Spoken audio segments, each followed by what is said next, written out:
Bienvenue chez Rose Up Association. Donc aujourd'hui, nous vous proposons un webinaire à destination des proches.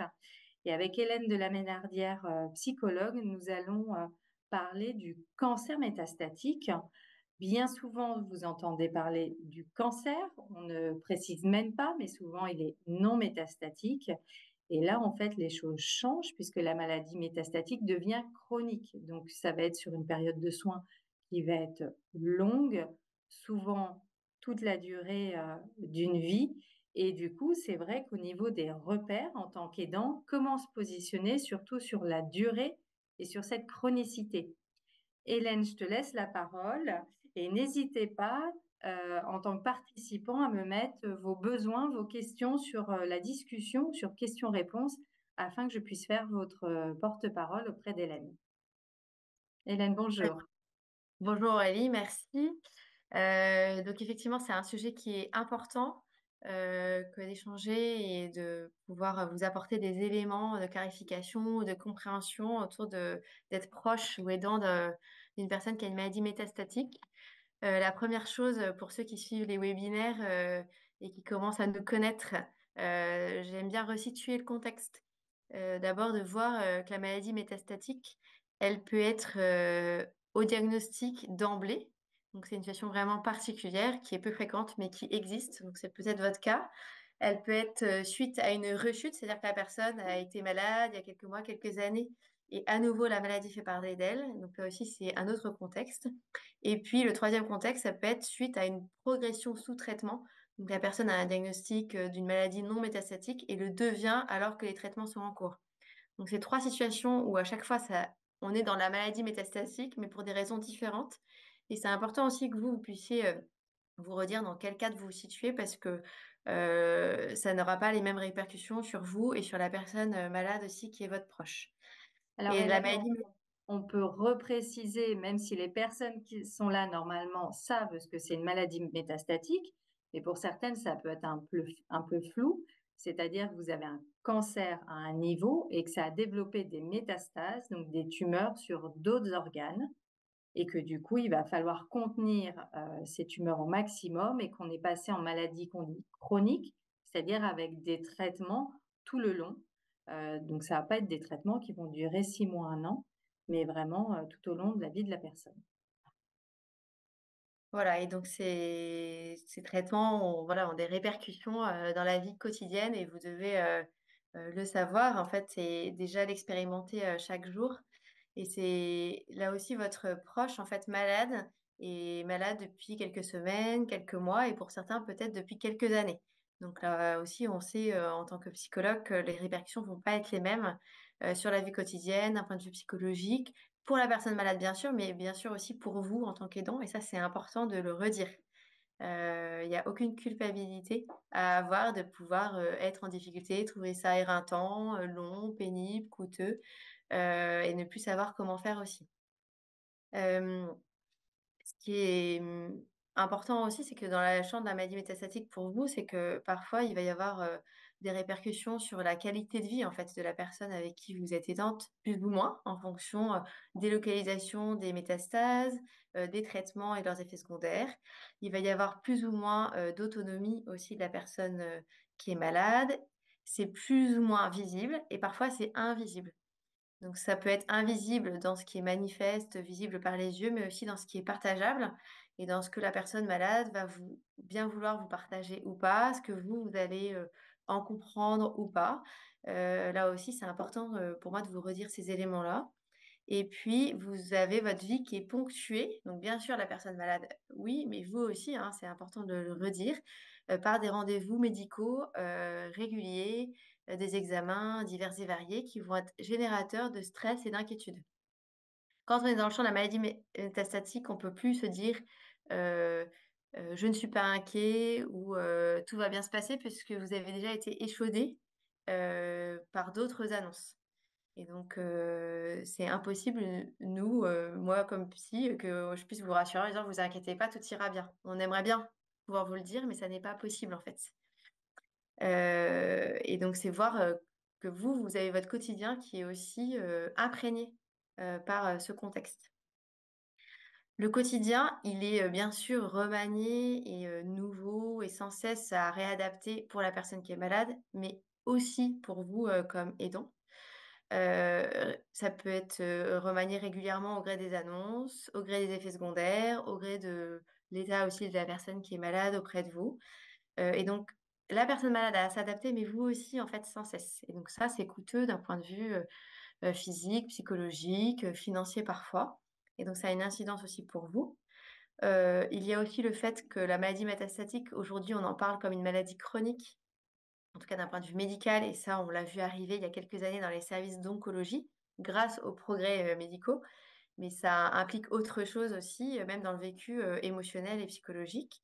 Ça reste encore très méconnu, et donc ça peut vous laisser seul aussi par rapport à la compréhension de votre entourage, des proches, de vos familles, dans votre environnement professionnel aussi, de ce qu'est qu'être aidant d'une personne qui a une maladie sur la durée.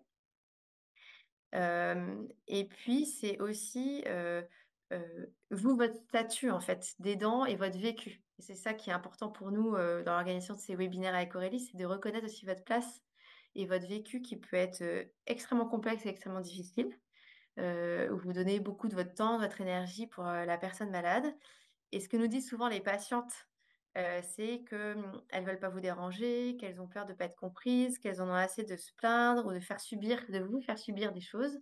Et vous, ce que vous nous dites très souvent, peut-être que vous vous reconnaîtrez, c'est, soit via la Maison Rose ou dans nos consultations de psy, c'est, bah, je j'ai pas à culpabiliser, je culpabilise en fait de me sentir moins bien. Je trouve ça dur de dire que c'est difficile alors que c'est l'autre qui est malade. Et donc c'est pas simple aussi pour vous de pouvoir trouver des lieux où on va pouvoir écouter aussi, vos difficultés du quotidien et comment ça va être partagé et entendu. Et c'est vrai que tenir dans la durée, c'est pas facile, et c'est important aussi de pouvoir le dire et que vous puissiez trouver des lieux où ça va être entendu. C'est pas facile d'accueillir la chronicité d'une maladie comme le cancer et tout ce qu'elle comporte, dans ce que je viens d'évoquer, et tout ça, ça nécessite des ajustements permanents, que ce soit au niveau familial, au niveau professionnel et au niveau social aussi. Et vos capacités d'adaptation, elles sont très, très sollicitées. Heu, donc quelle compréhension vous avez, de la situation médicale? Heu, Ça c'est important, hein, que vous puissiez, en savoir quelque chose. Après dans ce qui est partagé aussi par la personne malade. Mais vous, qu'est-ce que vous en comprenez? Qu'est-ce que vous comprenez des enjeux thérapeutiques? Comment est-ce que vous comprenez l'incidence des effets secondaires, dans la qualité de vie? Et puis, comment est-ce qu'on comprend que la personne peut se lever le matin et puis va être en forme et puis 2 heures après va être épuisée et elle l'a pas vu venir? Comment est-ce que vous pouvez comprendre ça et ça nécessite une nouvelle adaptation, et des réaménagements? Et je pense que ça reste toujours important de pouvoir, réfléchir aussi à, qu'est-ce qui vous ressource et vous autoriser à vous le dire et éventuellement à le mettre en place avec le moins possible de culpabilité. Parce que voilà, pour, tenir, dans l'adversité, c'est important qu'il y ait des moments, qui puissent vous faire plaisir et qui soient agréables pour vous. Alors qu'ils sont Alors, plus ou moins Hélène, quand j'entends ça, ça me fait penser effectivement à 2 choses des situations qu'on entend. oui, Comme tu disais, une femme, le matin peut se sentir bien, peut-être qu'il y a un projet d'aller voir des amis le soir et puis comme c'est fluctuant au niveau de la fatigue, si ça se trouve avant d'aller chez ses amis, elle va être très fatiguée, ne sera plus en état. Du coup, pour le proche, il est toujours très partagé. Est-ce que je reste avec cette personne ou est-ce que je m'autorise à aller voir ses amis? Est-ce qu'il y a des petites phrases où on peut questionner son proche pour savoir si on reste pas? Est-ce qu'on culpabilise même de dire cette phrase parce qu'on a bien peut-être, sûr, en tant que proche, peut-être tout ça. besoin Oui, de vie sociale aussi? tout à Qu'est-ce que tu fait. pourrais conseiller en fonction des situations? Bah, je compléterais aussi, ce que tu viens de dire très justement Aurélie, c'est-à-dire qu'en fait, il y a quelque chose qui peut être aussi très frustrant et générant aussi de la culpabilité de penser qu'on est frustré alors que c'est l'autre qui est malade. Mais là aussi, c'est normal en fait, c'est-à-dire que si on se réjouit de voir des amis ou de faire une sortie, que sais-je, on peut se sentir frustré, vous avez le droit de sentir ça et c'est normal. Parce qu'on se réjouissait, puis vous pouvez être aussi, bah, embêté pour la personne que vous accompagnez et culpabiliser de vous sentir frustré. Donc en fait, mais tout ça, c'est en permanence et ça, c'est normal en fait que vous passiez par toutes ces émotions et c'est ça aussi qui est éprouvant. Après, tout dépend de la manière dont vous échangez dans le quotidien, avec la personne, pour laquelle vous êtes aidant.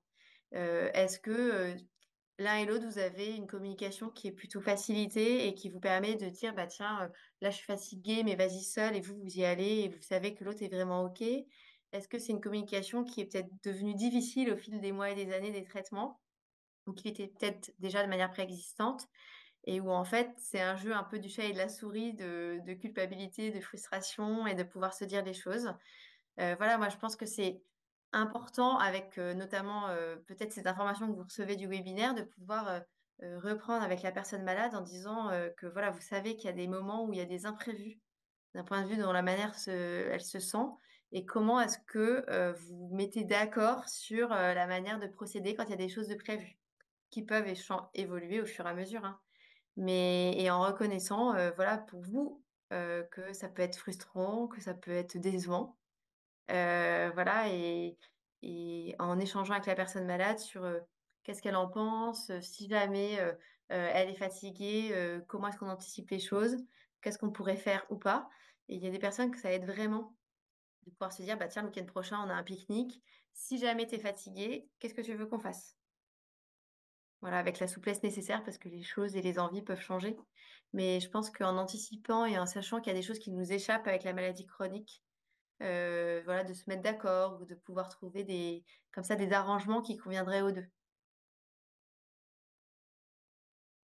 Et c'est extrêmement, difficile, je trouve, quand on est aidant, et pas que pour la maladie métastatique, hein, mais pour d'autres, lieux où on est aidant, d'autres maladies, je pense aux maladies dégénératives, d'accepter, de prendre du temps pour soi, de se ressourcer, de reconnaître qu'on a besoin aussi alors que c'est l'autre qui est concerné, en fait.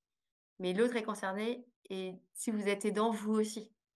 Et donc c'est vrai que c'est vraiment un encouragement à réfléchir à vos lieux ressources, à qu'est-ce qui vous fait plaisir. Ça peut être des choses très simples, hein, ça peut, être s'acheter un bouquet de fleurs, ça peut être, sortir, ça peut être lire un livre. Enfin voilà, c'est des choses, parfois pas forcément, très onéreuses, mais, importantes de réfléchir à ce qui vous fait du bien et en sachant que la personne malade va pouvoir le comprendre et parfois ne pas forcément l'entendre aussi. Ça, c'est important aussi de pouvoir, se le redire. Ce qui est aussi, difficile que nous décrivent les femmes, c'est le fait que pour certaines femmes, c'est une maladie invisible. Mmh. C'est-à-dire que sur certains types de traitements, elles gardent leurs cheveux, elles vont se maquiller parce qu'elles veulent au contraire, bah, paraître bien auprès de leurs proches, que ça soit agréable, un peu dynamique au mieux de ce qui est possible et puis parce que ça leur fait du bien et que ça reste des femmes avant d'être des malades et que du coup, ça brouille les pistes pour certains proches et des fois les proches les comprennent, mais pas l'entourage familial en disant: «Bah, elle a ses cheveux, donc ça va» et puis elle est venue, je sais pas, à un repas, elle était maquillée, donc ça va et c'est vrai que, c'est ce que nous partagent les femmes, c'est que des fois c'est invisible, donc le proche a du mal à se projeter ou des fois le proche le comprend très bien, mais c'est l'entourage plus large qui va avoir ces réflexions qui sont difficiles à entendre Bien et sûr. qui font un peu, reproche ou même quand un membre de la famille plus éloigné ou des amis disent: «Ah bah, tu as l'air mieux, Mmh. c'est quand que tu arrêtes tes traitements?» ou «Tu es bientôt guéri?» enfin ce genre de petites phrases qui viennent parce que cette maladie est invisible et que du coup, ils n'ont pas du tout notion, de l'état de santé, ça se voit pas, c'est pas Mmh. perceptible donc ça c'est difficile aussi bien pour le proche qui accompagne de enfin voilà, il le sait, mais entre ce qu'il voit, physiquement, parfois il y a un décalage et puis des fois il le sait, il en a conscience et malgré ce décalage, il l'arrive quand même, mais c'est un peu se justifier auprès de la famille, d'amis. Ça, c'est une situation pas très, confortable, nous décrivent Non. souvent les femmes, hein. Les femmes et puis, de facto, l'aidant aussi, qui peut, entendre ça, subir ça, soit qui avait pas mesuré, les répercussions des traitements sur, son conjoint, sa fille, enfin voilà, son frère, sa sœur, soit, ou son ami, soit, d'entendre parfois des remarques ou des réflexions ou des commentaires alors que l'adversité est forte dans le quotidien, ça peut être aussi, complexe. Mmh. Une autre question, Hélène, auquel je pensais que les personnes là sur le coup ne pensent pas ou n'osent pas partager, c'est les contrôles et les consultations. Oui, Ça, j'en ai parlé un peu rapidement. voilà, ça génère de Ouais, l'angoisse pour j'en la ai personne parlé. en soins, mais pour Ouais, les proches. bah, bien sûr. Et ce qu'on constate, c'est qu'il y a des femmes qui souhaitent que le proche soit là, et il y a Mmh. des mamans à l'inverse, Mmh. elles préfèrent y aller seules pour déjà assimiler la nouvelle, qu'elle soit bonne ou pas bonne, et ensuite en discuter avec les proches. C'est vrai que pour les proches, comment je me situe, des fois, il faut que Très j'aille à difficile, l'hôpital avec. Ben c'est voilà, très difficile. faut que je prenne un Ouais. RTT, faut qu'est-ce que je vais entendre. Et puis des fois, au contraire, ben, elle veut pas que je sois là à l'instant T, mais après, ça peut être Ouais. encore plus anxiogène.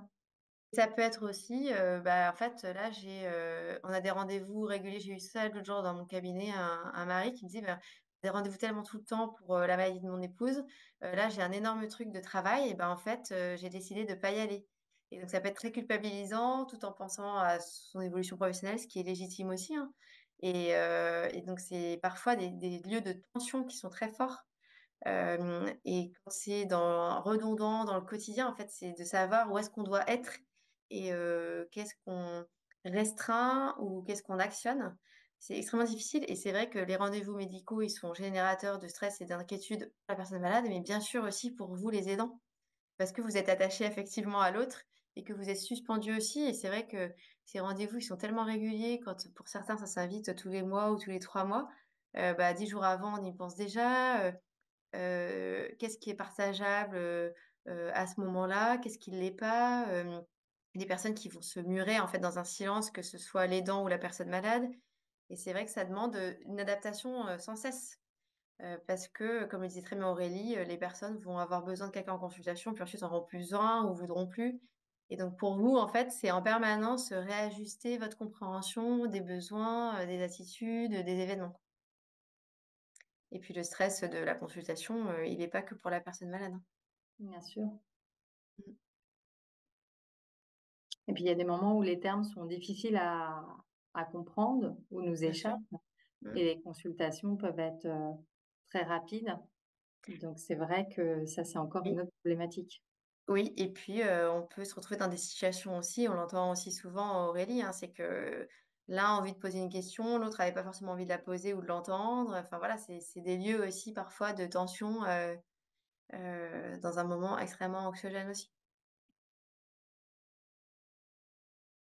Et puis il y a la question aussi avec la maladie métastatique, de savoir, comment est-ce qu'on se projette dans l'avenir, dans les mois, les années à venir, ce qu'on fait, très spontanément tous, quand il y a pas de maladie, cancéreuse. Ce qui est difficile pour les personnes non métastatiques, mais qu'il est autrement plus complexe avec la maladie métastatique où tout est ordonné à cette maladie et au résultat, en fait. Et c'est vrai que c'est compliqué aussi, bah, pour les aidants de pas pouvoir se projeter, de devoir tout circonscrire à la maladie. Quand on se dit: «Bah, dans un an, bah, en fait, c'est pas forcément entendable, ni pensable». Donc c'est là aussi, ça réfrène aussi des choses dans lesquelles on est habituellement, en fait. Et puis humainement parlant, en fait, le psychisme, il déteste ne pas pouvoir se projeter donc c'est vrai que ça vous confronte aussi à beaucoup de restrictions. Oui. Donc On a une après, pers voilà pardon, vas-y. Vas-y, vas-y, termine. Vas-y, vas-y. On a une personne, qui nous fait part de sa situation, qui dit: «Bonjour, je vis avec une personne», donc mon ami. Mon ami est donc colocataire. Nous avons 25 ans, atteinte d'un cancer de la thyroïde, devenu il y a quelques mois métastatique.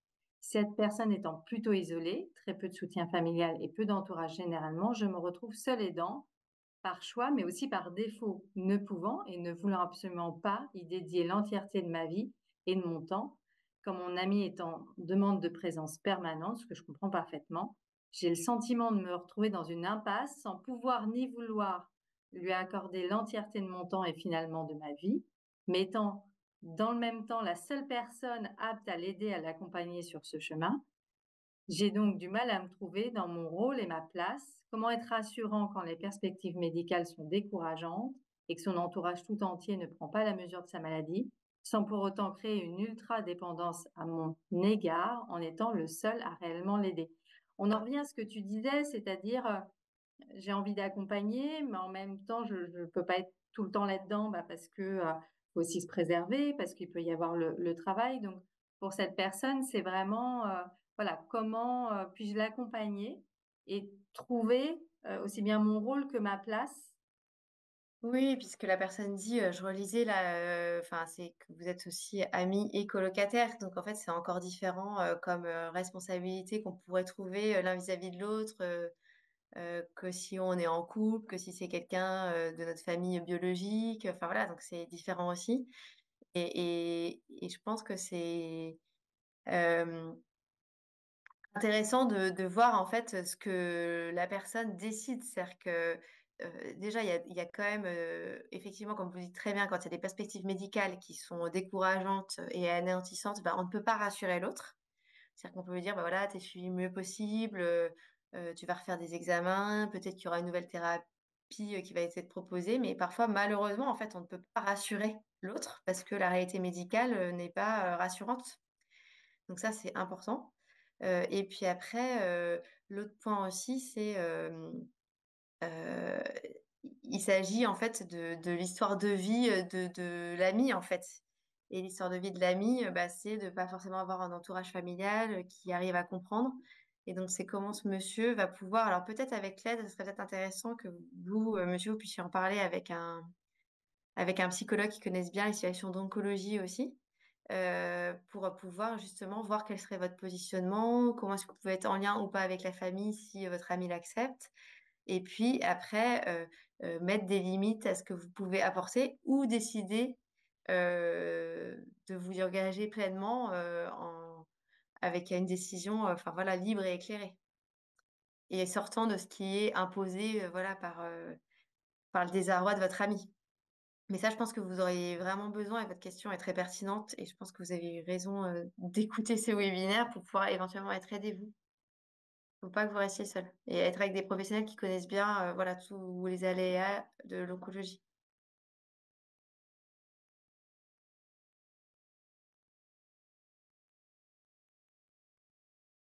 Avec plaisir. Voilà, cette personne te remercie. Comment on fait pour trouver un psychologue spécialisé en oncologie, Hélène? Parce que c'est vrai qu'on ne sait pas forcément où Non, chercher quand on n'est pas oui, dans le milieu. mmh. C'est quoi le Bah, process? en fait, je dis spécialisée en oncologie parce qu'il y a quand même des choses qui sont mobilisées, qui sont, enfin voilà, des spécificités à la maladie, cancéreuse, à la maladie métastatique en oncologie et où on sait, bah, tout ce que je vous ai expliqué, qu'ils vont avoir des agréments ou des répercussions propres aussi à cette pathologie. Donc c'est en ça où c'est vraiment important, que le psychologue connaisse en tout cas les tenants et les aboutissants de ces maladies, et notamment la maladie métastatique. Ça, c'est vraiment indispensable, parce que quand on est psychologue et qu'on connaît bien, on sait que maladie métastatique ne veut pas dire forcément que la personne va mourir demain. Alors que des psychologues qui connaissent pas vont dire: «Ah bah oui, il faut qu'il se prépare, au deuil», alors que c'est pas forcément le sujet.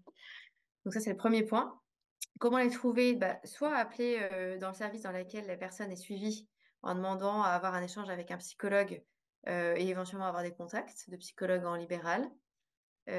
Soit en appelant des plateformes, comme, la Ligue contre le cancer, qui ont aussi des relais, soit des consultations gratuites, soit, des relais et puis il y a aussi, toutes les DAC, qui sont des réseaux de santé de proximité qui existent dans les départements. Donc, si par exemple vous habitez dans le 75, vous tapez DAC 75, 92, DAC 92 et ça vous permet, d'avoir accès en fait à des psychologues, gratuitement, 5 ou 10 fois ou 10 séances, en fonction de chaque, DAC, et d'avoir des professionnels qui connaissent bien ces questions. Voilà et après en libéral, soit le médecin traitant aussi peut être connaître des psychologues, en passant par le lieu de soins et puis aujourd'hui avec Doctolib, les psychologues ont quand même la possibilité de marquer leurs, spécificités et on note, voilà qu'on connaît bien l'oncologie. Oui, c'est vrai que sur, Doctolib, je n'y Voilà, avais ça aide, ça facilite. Il y a pensé. marqué psycho-oncologie, oncologie, voilà. Alors, il y a un Voilà. dispositif en plus par la sécurité sociale qui s'appelle Mon Psy, qui permet aussi, d'avoir des séances, dont une bonne partie est prise en charge. Oui, après il y a quand même pas beaucoup de psys qui sont dessus et on ne sait pas forcément, quelle est la spécificité du psy.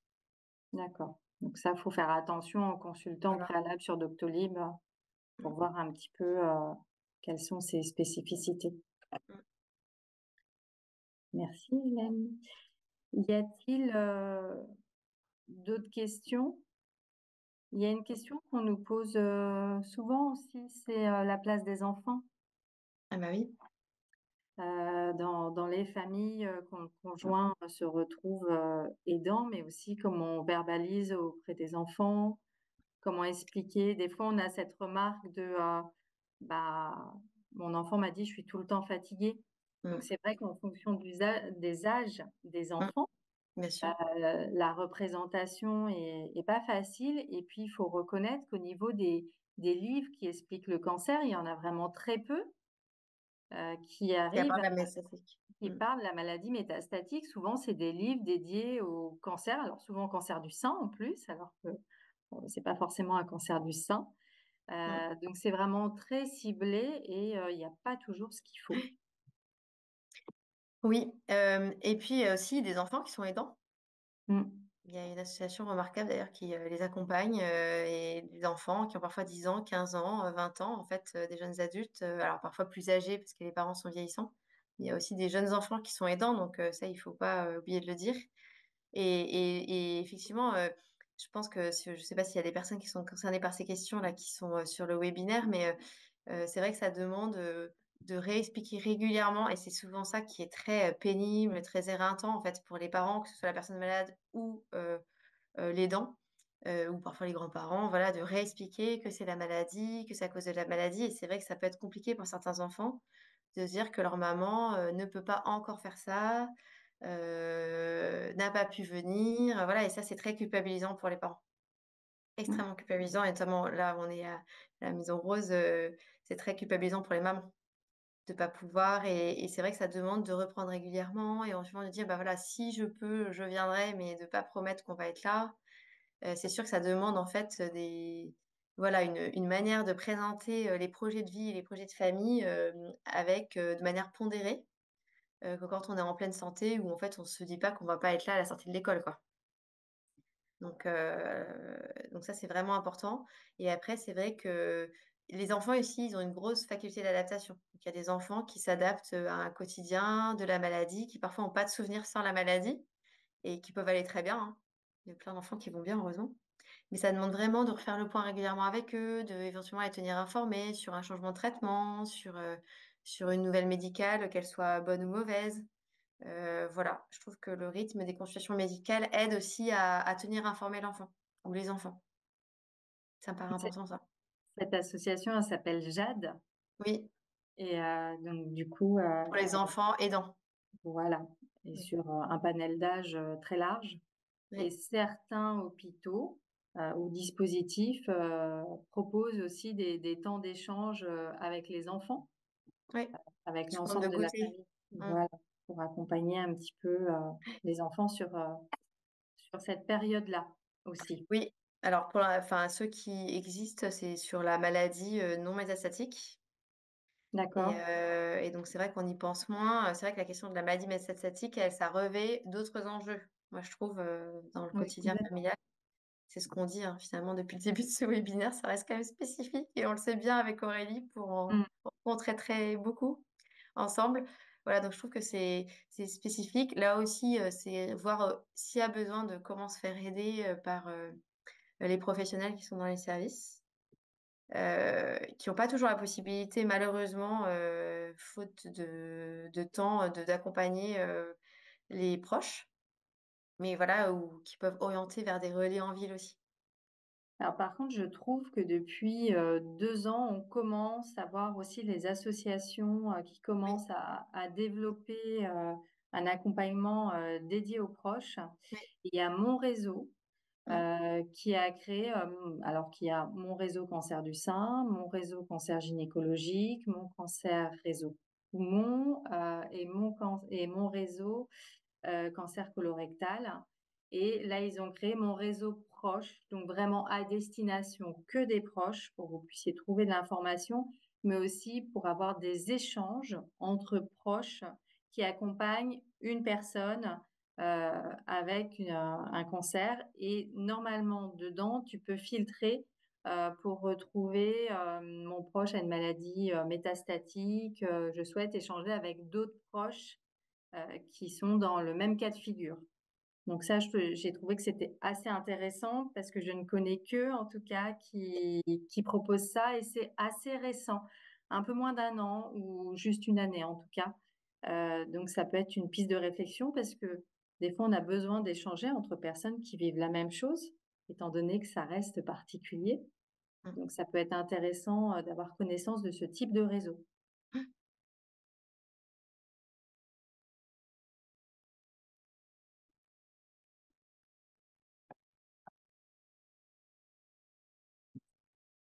N'hésitez pas, hein, si vous avez des commentaires ou des questions, voilà, qui peuvent paraître parfois, futiles ou énormes. Ouais, vraiment n'hésitez pas.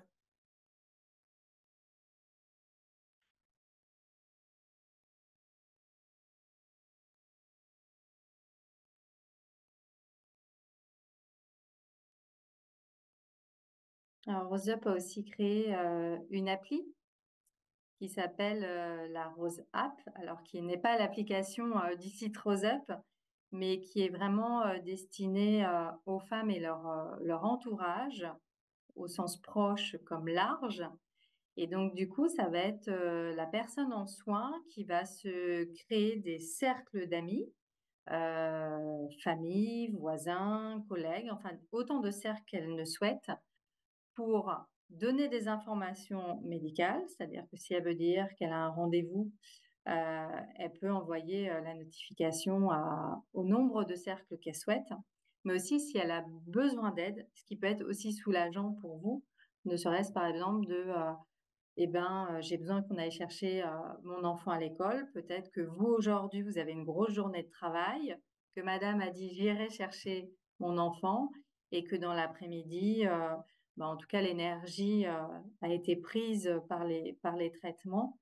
Et grâce à cette application, en fait, elle va, en tout cas, envoyer au cercle qu'elle a choisi et les personnes vont pouvoir l'aider parce que souvent, vous avez aussi les amis qui vous disent si vous avez besoin de quelque chose, surtout vous n'hésitez pas. Puis quand ça arrive à l'instant T, comment on fait pour solliciter les amis? Ou finalement, bah, chacun a ses activités. Et puis des fois, on appelle une personne, elle n'est pas disponible, et puis une autre, elle n'est pas disponible. Puis après, on vous rappelle. Donc tout ça, ça demande aussi pas mal d'énergie.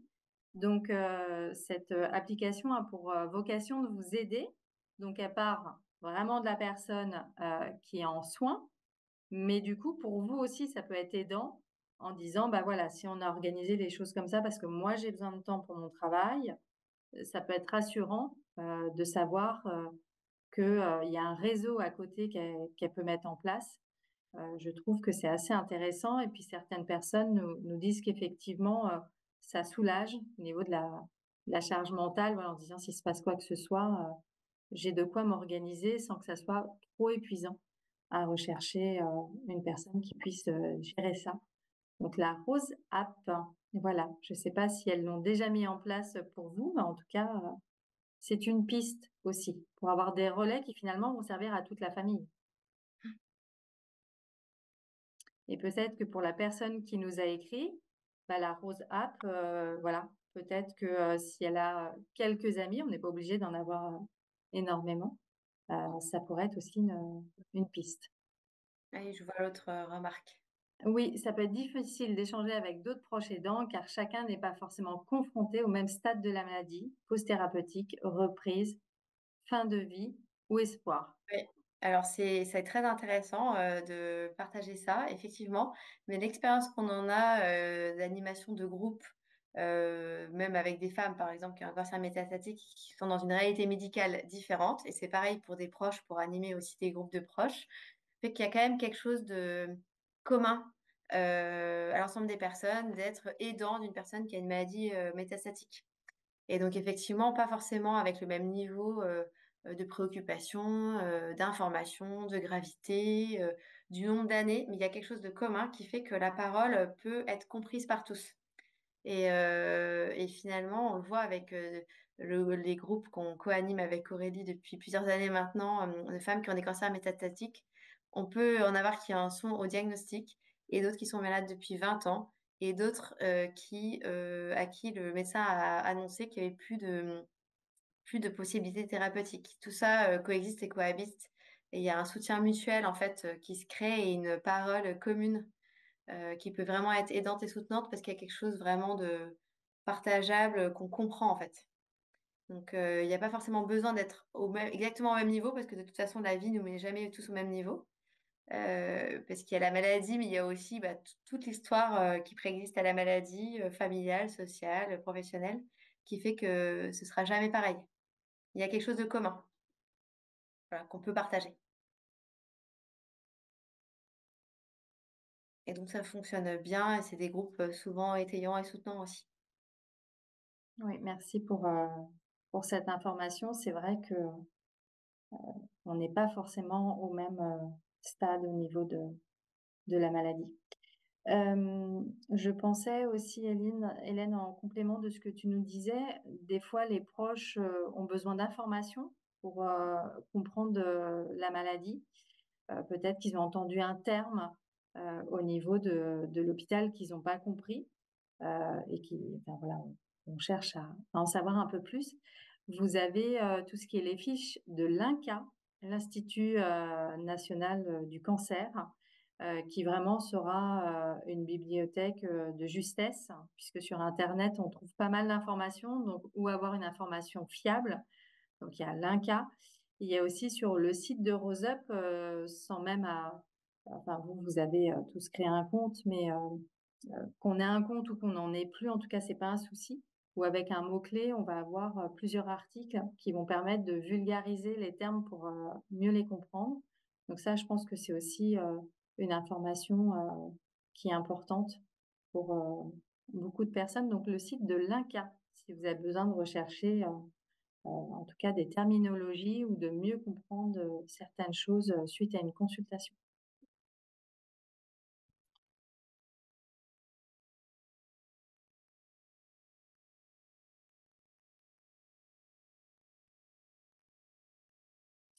Ce qui peut être, je pense aussi, Hélène, dans ce qu'on observe toutes les deux, des fois, qui peut paraître un peu atypique. On a parlé de la fatigue due au traitement, qui est une fatigue souvent chronique. Mais pour certaines, il y a aussi des troubles de la mémoire qui peuvent être un petit peu déroutants. Pour certains, anxiogènes, quand une personne cherche un mot, j'ai envie de dire classique, basique, on peut avoir l'angoisse de se demander si du coup il n'y a pas des métastases au cerveau qui arrivent, ou être un peu, enfin ne pas savoir quoi faire, ou être surpris en tout cas par ce type d'effet secondaire qui est aussi souvent causé par une trop grande fatigue et par les traitements. Ça, c'est Oui, des reconnu d'un effets point de vue pas vraiment médical. attendus en fait. Non, dont on parle peu, heureusement maintenant c'est reconnu par la communauté médicale et de manière scientifique, mais c'est vrai que ça peut être très invalidant pour les personnes. Et déroutant pour les proches. Voilà, donc c'est pas quelque chose qui arrive à chaque personne, mais quand Non. ça arrive, voilà, ça peut être, c'est selon les types de traitements et comment on réagit au traitement, mais ça peut être un petit peu perturbant si on n'est pas prévenu en amont. Et ce que je voulais préciser aussi, c'est que comme j'ai beaucoup parlé d'adaptation et de capacités d'adaptation qui sont sursollicitées, chacun aussi, ça réarrange parfois la réalité de la maladie comme il peut. Et c'est ce qu'on appelle les mécanismes de défense en psychologie. Donc les personnes malades en ont, les proches aussi. Et donc parfois, on peut avoir le sentiment que la personne malade avec qui on vit ne mesure pas, par exemple, la gravité de la situation, ou banalise, ou minimise, ou peut être dans le déni de certaines choses. Ça peut nous arriver aussi quand on est aidant, hein. Mais c'est vraiment important aussi d'avoir aussi en tête cela parce que c'est des mécanismes qu'on met en place pour se protéger d'une réalité qui est trop insupportable. Et donc, ça peut être, encore une fois, soit la personne malade, soit l'aidant. Et donc, c'est vrai que parfois, il y a des réactions ou des propositions qui peuvent être déroutantes, mais qui montrent aussi le fait qu'on n'a pas envie d'être complètement clairvoyant sur la situation. Et donc, c'est comment est-ce qu'on va les respecter tout en avançant quand même. Quand tu dis ça, Hélène, ça me fait penser aussi à la pause thérapeutique que peuvent demander certaines personnes en soins parce que fatiguées par les effets secondaires, à un point où là, elles sentent que faut s'arrêter un petit peu, sinon le corps ne suit plus. Et c'est vrai que ça peut être déroutant aussi pour les proches quand la personne est dans cette démarche. Et ça, on n'en parle pas souvent, ou des fois la Non. personne en soins va sortir cette hypothèse ou Mm. qui peut surprendre. Mm. Oui, tout à fait. Et ça peut être déroutant, ça peut être culpabilisant pour la personne malade d'oser dire ça. Et puis, c'est comment est-ce que l'aidant, donc vous pouvez accueillir ça aussi. Et c'est vrai que c'est parfois proposé par les médecins, mais aussi parfois par les patientes elles-mêmes qui vont suggérer ou demander ça à l'équipe quand c'est trop et quand ça fait des mois, des années qu'elles sont en traitement, en fait. Mm. Donc, c'est une petite Et pause. voilà, donc ça ne veut pas dire que les personnes lâchent l'affaire, parce qu'il y a souvent Oui. cette crainte-là, mais c'est comment dire, en fait, j'ai besoin de ce sas de respiration parce qu'en fait, ce n'est plus tenable. J'ai une patiente là, récemment qui a demandé si elle pouvait faire 2 fois sur 3 et pas 3 fois à la suite. Et en fait, elle a un vrai bénéfice en termes de qualité de vie. Et voilà, elle a osé, mais c'est extrêmement culpabilisant aussi d'oser ça parce qu'on ne sait pas quelle incidence ça aura sur la maladie. Voilà, après, quand les médecins l'autorisent, c'est quand même contrôlé par le médecin, mais c'est vrai que c'est là aussi, ça peut être des lieux d'incompréhension. Et voilà, c'est pas forcément parce que la personne est dépressive ou suicidaire, Mmh. mais parce que voilà, il y a aussi besoin de reprendre son souffle dans les traitements, les allers-retours à l'hôpital. Mm. En tout cas, ce qui peut être intéressant à savoir, c'est que, quand la personne le manifeste, c'est toujours accompagné des médecins et même pendant le temps de pause, en fait, l'équipe médicale reste présente, Oui, bien sûr. pour accompagner, sur cette période aussi. Donc, voilà, il y a toujours ce relais et le médecin généraliste peut être aussi, complémentaire, dans ce relais. Alors, le temps passe très vite, il nous reste plus que 2 petites minutes. On a essayé avec Hélène de faire une vue d'ensemble, en tout cas pour vous apporter quelques réponses. Est-ce que de votre côté, il y a des points qu'on n'aurait pas abordés ou qui vous questionnent avant qu'on mette fin à ce webinaire? Vous pourrez le revoir, en replay, d'ici, quelques petites semaines, en tout cas si vous avez besoin, heu, puisqu'il y a des moments où on a besoin de revoir, en plusieurs fois en tout cas. Voilà, donc c'est le moment si vous avez besoin. Et puis, au cours, des semaines et des mois à venir, vous allez continuer à retrouver, 2 webinaires par mois proposés, aux proches par RoseUp, avec à chaque fois, une réponse, pratico-pratique. Donc voilà, Hélène là vous a guidé, sur comment, s'ajuster pour l'aider et pour vous en même temps. Il y aura aussi des webinaires nutrition. Par exemple, mon proche est en chimiothérapie, que dois-je savoir? Voilà, il y aura aussi des choses sur la gestion de la douleur, quel type de massage je peux faire pour détendre mon proche.